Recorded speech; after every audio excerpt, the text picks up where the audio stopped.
quelques-uns à prendre la parole.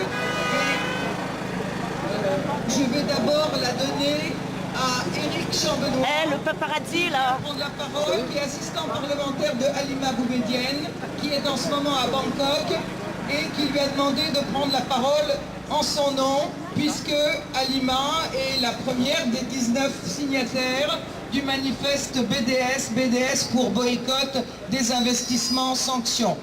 Donc je donne la parole à Éric Chambenois, qui va donc intervenir pour Halima Boumedienne.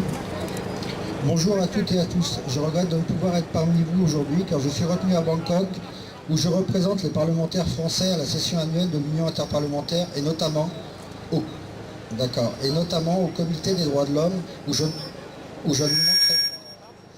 ne manquerai pas d'évoquer la situation des parlementaires palestiniens actuellement emprisonnés en Israël. Néanmoins, je tenais à apporter à tous les participants de cet événement mon soutien et mon amitié, car cette journée est lourde de symboles dans notre combat pour la Palestine libre et indépendante, où la terre doit être rendue légitimement aux Palestiniens. Je souhaiterais dire quelques mots de la campagne BDS, à laquelle j'ai personnellement participé, ce qui me vaut, beaucoup le savent, de faire l'objet de poursuites, comme d'autres, élus de la République ou citoyens militants de la cause palestinienne.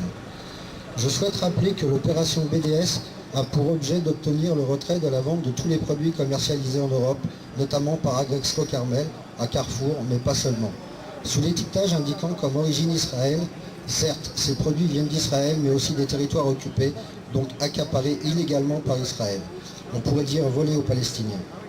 Derrière les produits israéliens, c'est en réalité les relations commerciales et économiques qu'Israël entretient avec l'Europe que le boycott souhaite montrer du doigt.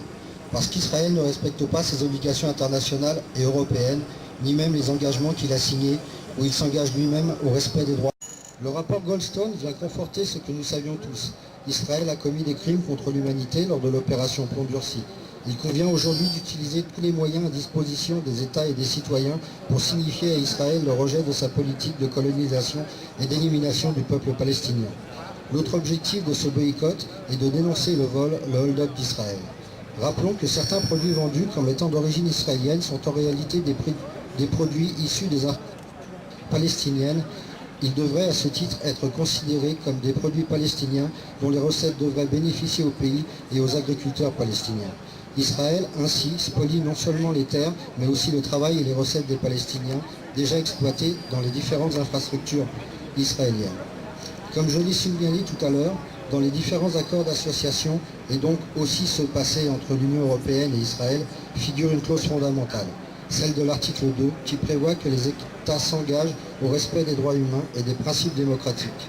C'est une disposition qui a d'ailleurs déjà utilisé, puisque le Parlement européen avait voté le 10 avril 2002 une résolution appelant à la suspension de l'accord d'association Union européenne-Israël. Par manque de courage politique, le Conseil européen, comme la Commission, n'a jamais mis en œuvre cette résolution, pourtant adoptée démocratiquement. Mais ce vote est la preuve que c'est possible. Le droit très clair. Il est possible de suspendre les relations commerciales entre Israël et l'Union européenne en cas de non-respect des droits de l'homme et des principes démocratiques.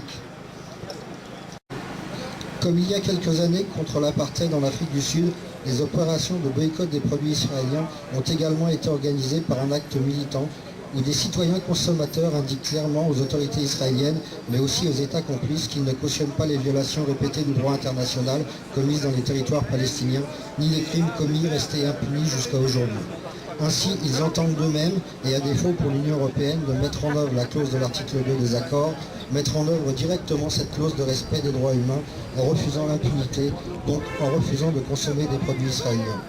Voici les raisons qui m'amènent à soutenir la campagne BDS, ainsi que les personnes qui font l'objet un peu partout en France de poursuites pénales pour une prétendue discrimination à l'égard d'Israël, souvent sous un prétexte fallacieux, en récupérant une période dramatique de l'histoire de l'Europe, culpabilisant les citoyens et dénaturant ainsi la lutte contre l'antisémitisme. Cela non plus, nous ne pouvons plus l'accepter sans réagir. Je vous remercie.